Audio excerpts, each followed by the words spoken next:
Hey guys, and welcome to the Loxahatchee River District's River Center's virtual field trip. And today we're going to talk all about water quality.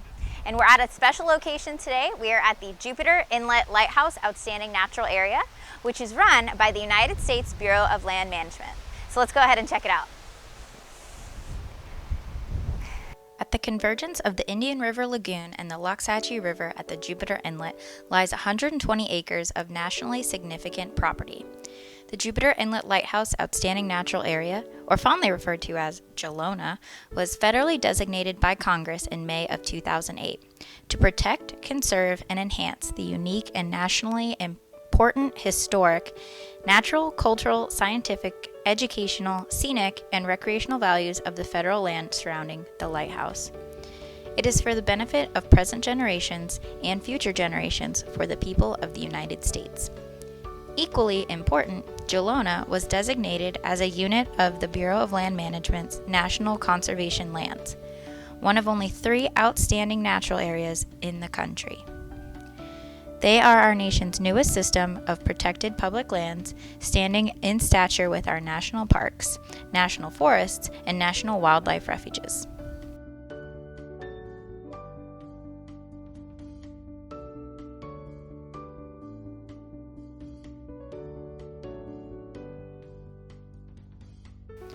Our site location specifically is located on the west side of the Indian River Lagoon, just south of Cato's Bridge to Jupiter Island and just north of the Jupiter Inlet.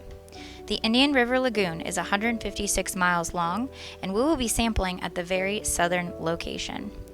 The Indian River Lagoon is one of the most biologically diverse estuaries in North America and has been designated an outstanding Florida water and an estuary of national significance.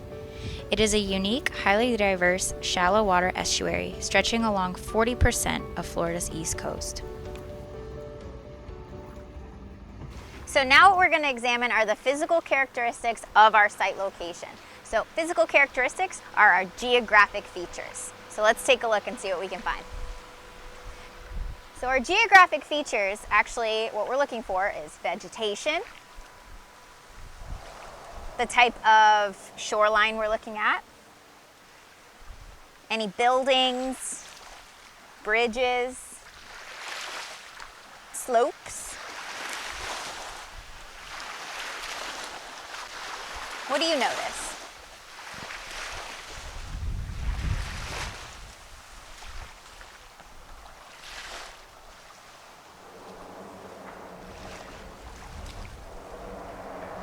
So we're going to fill out our sheet and see what we find.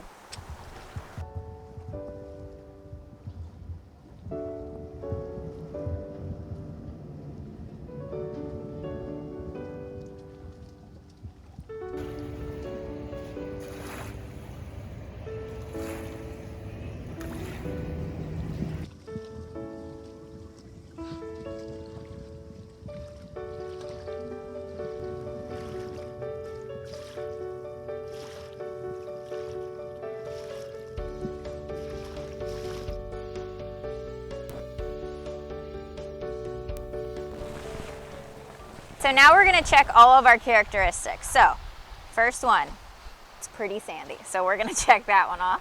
We do have bulkheads. They're actually kind of underneath our bridge over there, so we are going to check that guy off. There's tons of vegetation that we noticed all around the site. There's trees and different shrubs and branches and everything. There aren't any roads ending over here, so we don't have to worry about that. There are some rocky areas we noticed. Again, they're more towards the bridge, but we're still going to check it off because it was within our site. We don't have any pipes entering our lagoon on this side, so that one we're going to leave alone. And our slopes, we noticed that we have more of a gentle beach slope as opposed to a steep slope, so we're going to check that guy off. We don't have a pier. There's no riprap on this side. Unfortunately, we did notice a lot of garbage over here. This is a very high traffic area. Which usually comes with garbage.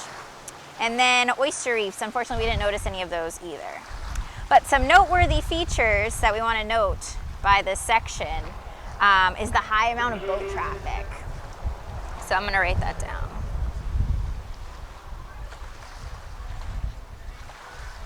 All right, so our lagoon bottom is predominantly, there's not a whole lot of vegetation we're noticing down there, so we're gonna say it's a sandy bottom in our lagoon. And then what percentage of the lagoon bottom is covered in vegetation? Again, there's not really a whole lot over here, so we're gonna say 0 to 25. And then what percentage of the lagoon surface is covered in vegetation? Again, looks pretty flat and clear, so we're gonna say 0 to 25. And we're done. So when we're talking about water, we know that water moves all the time. So let's talk a little bit about the tides. What are tides? Well, tides are the rising and the falling, or the up and down motion of the water along our shorelines. Tides are caused by the gravity between the moon and the earth, and it causes the water to come up and down. And in most areas, there are 2 high tides and 2 low tides every day, which means that about every 6 hours, the water levels are changing. So today, we're going to take a moment and we're going to measure whether the tide is rising or falling in our area. So the way that we're going to do that is that I'm going to use a stake to measure where the water is on the shoreline, and I'm going to pound it into the water. Then I'm going to wait 10 minutes, and I'm going to come back and I'm going to put another stake into the sand at the water line again. And I'm going to do that 4 different times, and then we'll be able to see whether or not our tide is rising or falling. So as I look here, I kind of wait for the water to kind of show me where it is right now. It's always moving, so we just kind of make our best guess here.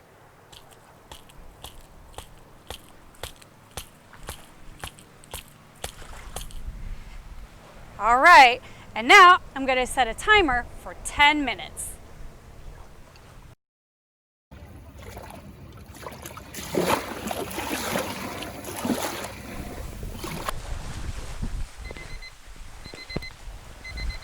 All right, so it's been 10 minutes and it's time to put our second stake in. So while I wait for the boat wake to come down a bit, I'm going to try to judge where our water line is now.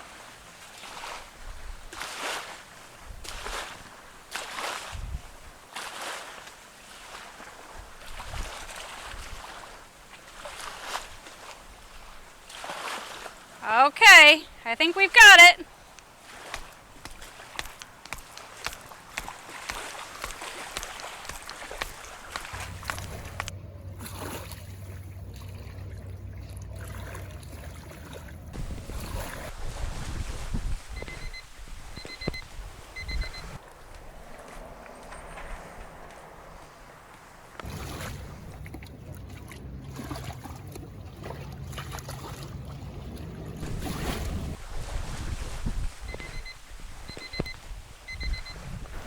So it's time to put in our 4th stake. And as I'm standing here and looking, I realize that actually the water line is right about here.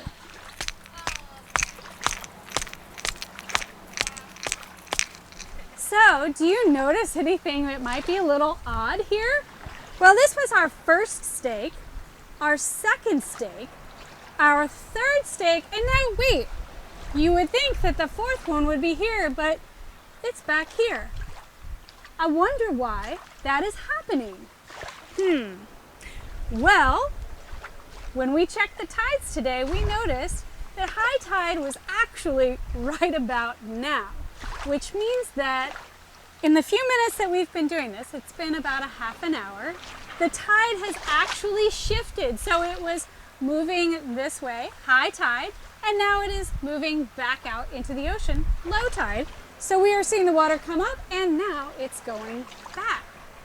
Well, one of the things we have to do though is measure the distance. So that's what we're going to do right now.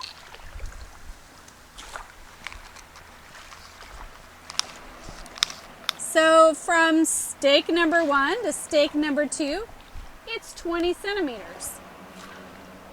From stake number 2 to stake number 3, it's 13 centimeters, so we had a change of 33 centimeters from stake number 1 to stake number 3. Now, from stake number 3 to kind of stake number 4, we're going to kind of estimate this. It looks like it's about 16 centimeters. So we lost 16 centimeters when it started shifting back to low tide.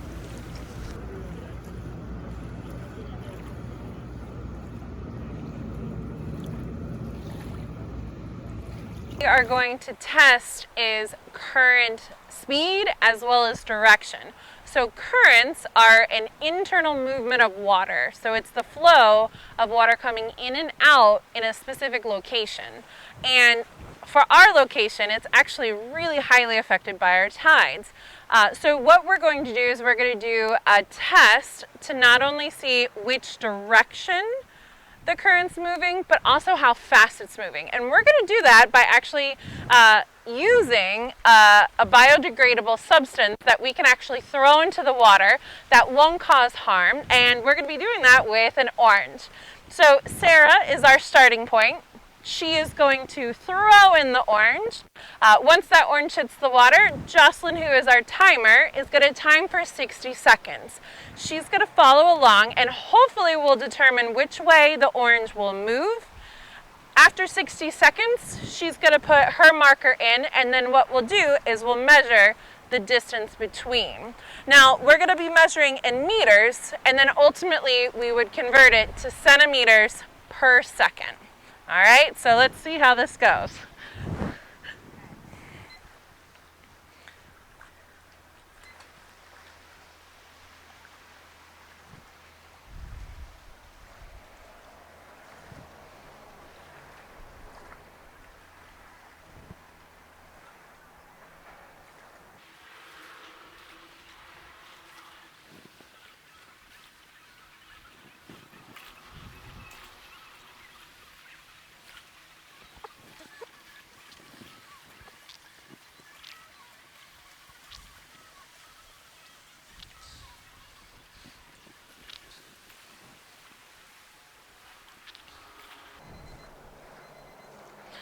All right, so that was 60 seconds. Jocelyn, who has our second marker, is going to place that down. And we are looking at, this is 5 meters. So 5.5. 5.5 meters we're looking at roughly between this, and then we were able to also determine the direction, which I'm going to show you on the compass. So based on the magnetic north and the direction that north is facing, our orange was pretty much traveling going south, which would make sense if we have just seen that switch between high and low tide. So that water was actually moving closer to the Jupiter Inlet and back out into the Atlantic Ocean. Weather is one of the many factors that can influence our river and the water in our ocean. It can affect in many different ways. For instance, when it rains and we have lots of excess runoff, that can affect the salinity in the water. When the temperatures rise, that also can affect our salinity and the levels of dissolved oxygen. Not to mention, it also directly affects all of the living creatures that are in the water. They're affected by that temperature change and many other factors that come along with the change in weather. We're going to test the temperature of the water today to see where it's lying after all the weather we've had recently, so we know how our water is being affected by the surrounding environment. So our air temperature currently is about 75 degrees Fahrenheit. We can see that right there in our thermometers, so it's a nice day out. I think that's definitely going to affect our water temperature. Let's find out.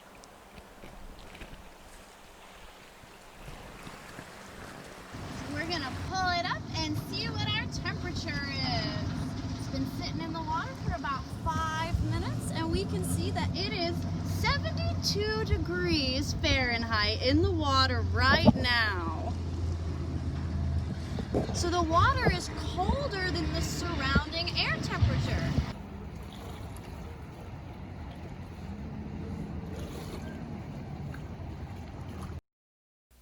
Wind levels can increase choppiness in the water, adding oxygen to it. This is important for many of the animals that live in the river and estuary. Wind can also affect the movement of surface water, which makes it difficult to determine current direction and speed. Wind can also heavily affect turbidity.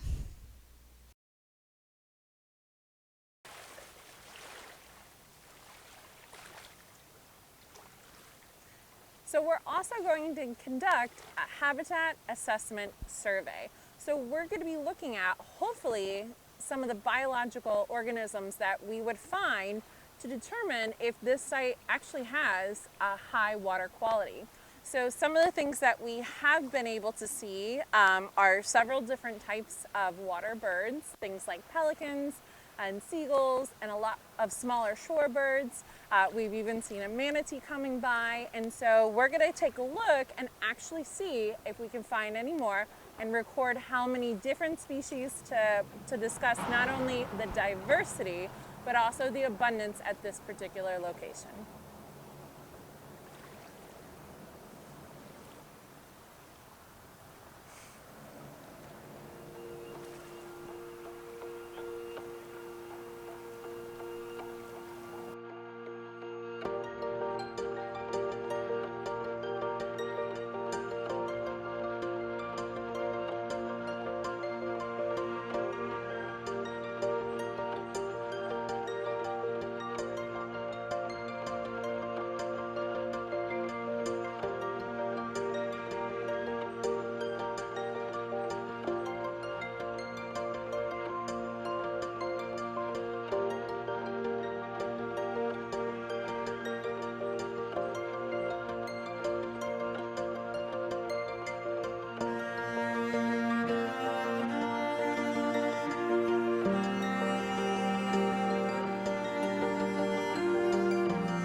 Another thing that we're going to measure today at our site is the salinity of the water.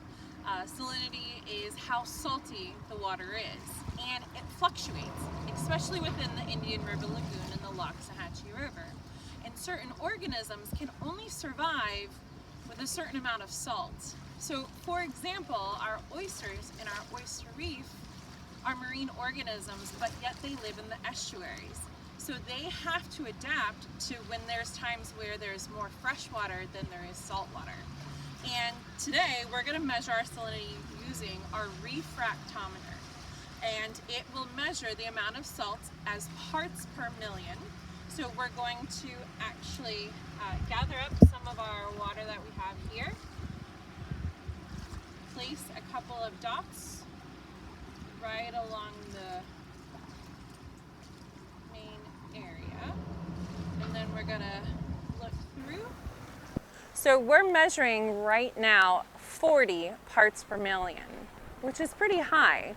But the reason why we're getting that recording is because we're coming into peak high tide right here in this section of the lagoon. So we are getting almost pure salt water coming in through Jupiter Inlet from the Atlantic Ocean.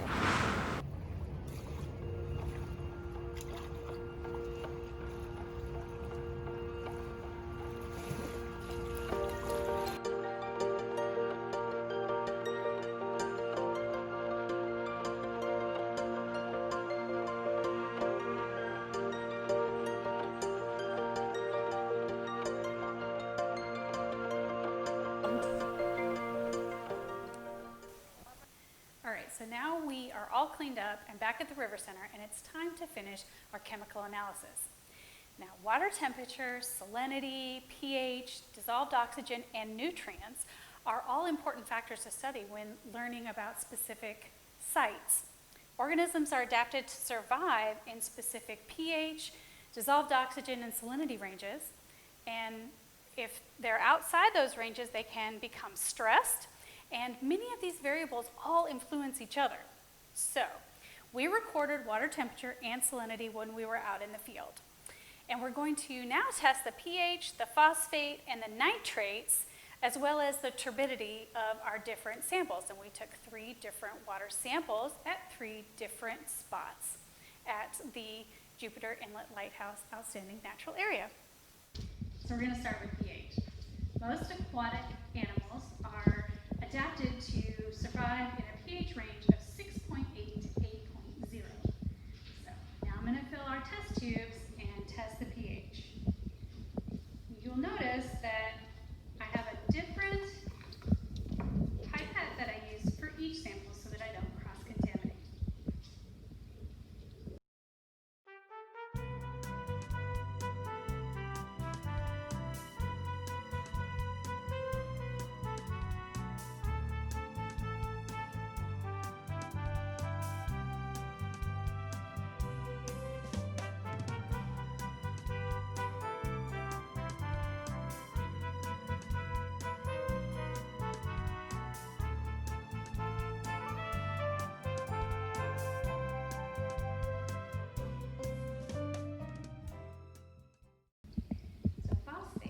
Nutrient required for plant and animal growth. High levels of phosphate can result in an overgrowth of plants, an increased bacterial level, and decreased dissolved oxygen. So we're going to test for phosphate next.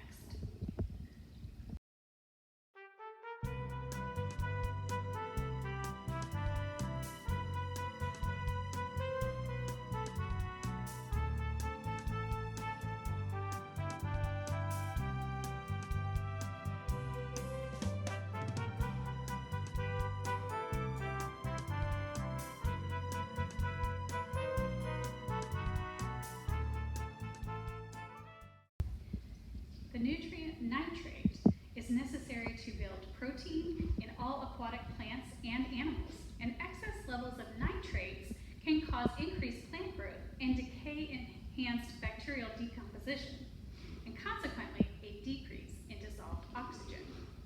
We'll test for nitrates next.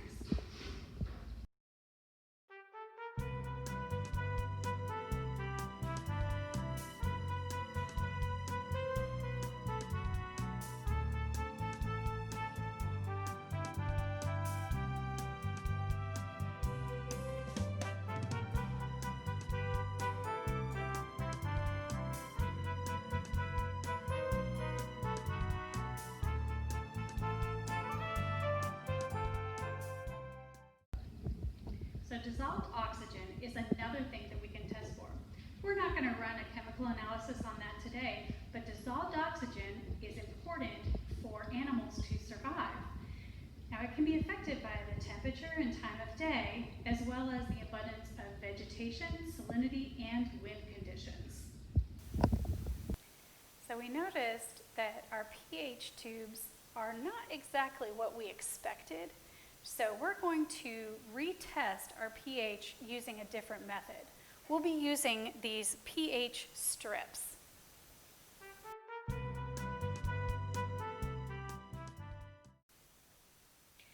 Now turbidity is a measure of the water clarity, how clear the water is. And this is an important feature in an estuary because an increase in turbidity can negatively impact photosynthesis for plants. And that can also affect the biodiversity within the estuary. So the more clear the water is, the more sunlight that can get through to the seagrasses and algae that make up a lot of our estuary habitats. So now I'm going to do a little bit of a test on that turbidity. When I hold up my sample here, what do you notice?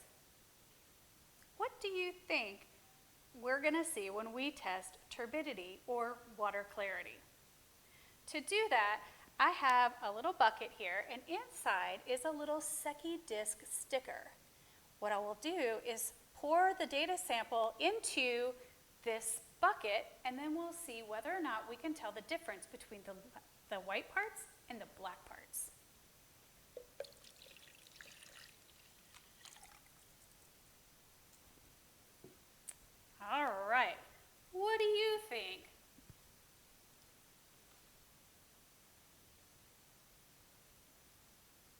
Can you tell the difference between the white and the black? I can. So in this instance, what we would say is that it is clear to bottom, meaning very little turbidity, right? Okay, we'll do the next sample as well.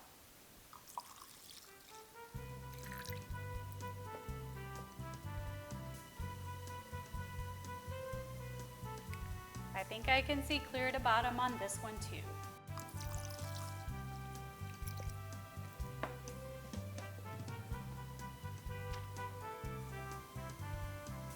And here on our third sample, we can also still see clear to the bottom.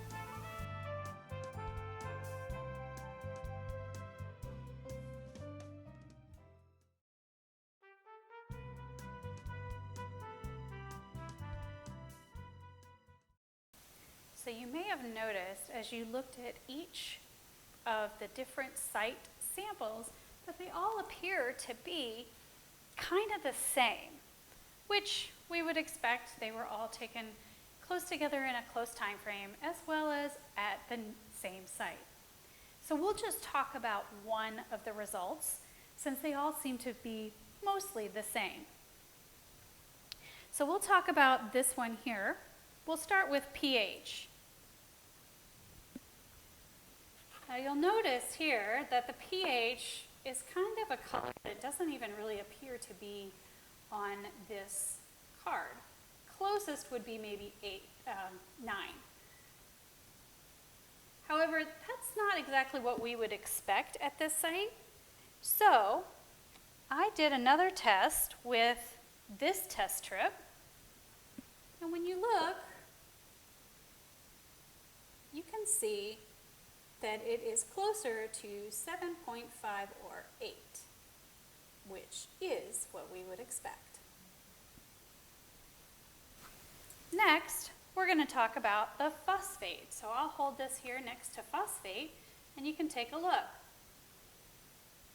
It appears that there is very little blue color at all. So we would say it's here at 1 part per million or less. And then lastly, we're going to talk about our nitrate. So I'll hold it here next to nitrate, and you can take a look at it.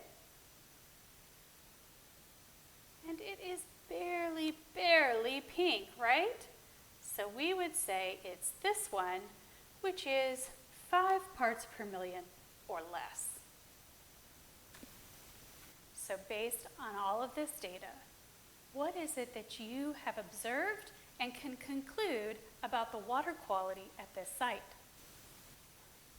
So I'll give you a little bit of a hint about what I think is going on with the water clarity and the water chemistry or water quality at this site. So the turbidity, let's start there. The water was very, very clear. Well, that is likely due to the fact that it was high tide. That site is located very near the Jupiter Inlet, which means that at high tide, that site is flooded with water from the ocean.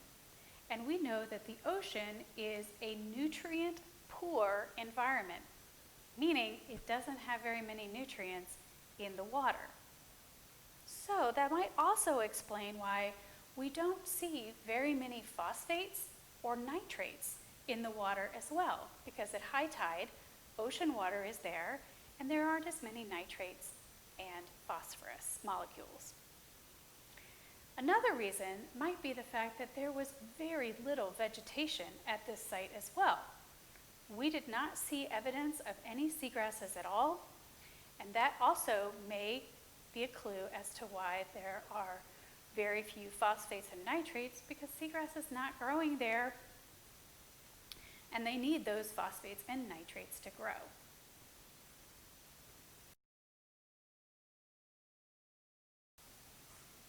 All right, so let's answer that question, right? Is the water quality at our site good, bad, or somewhere in the middle? Looking at all of the data that we collected today, I would say that our water quality is pretty good.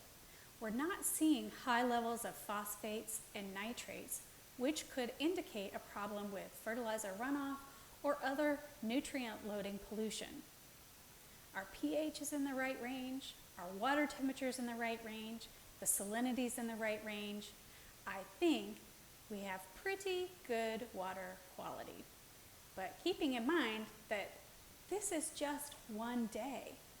To really understand the water quality in a specific area, we need to do multiple data samples over multiple days at different times of days, different tides, different weather conditions to really understand what it is like at our site. So today is a snapshot, but let's talk about water quality in the Loxahatchee River over the long term.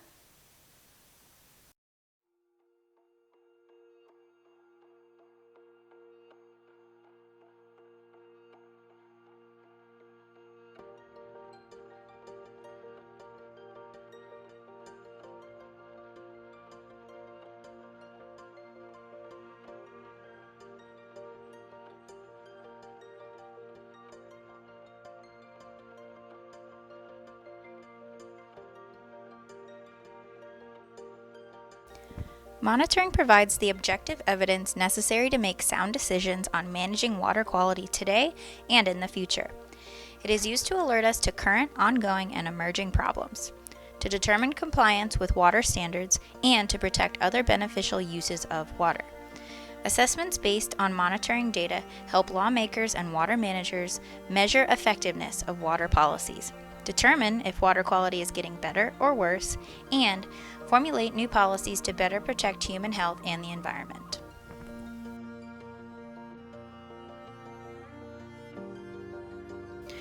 The Loxahatchee River District's Wild Pine Laboratory is a state-certified lab that provides scientific staff, equipment, and professional analysis of daily wastewater treatment facility operations, as well as an extensive river research program.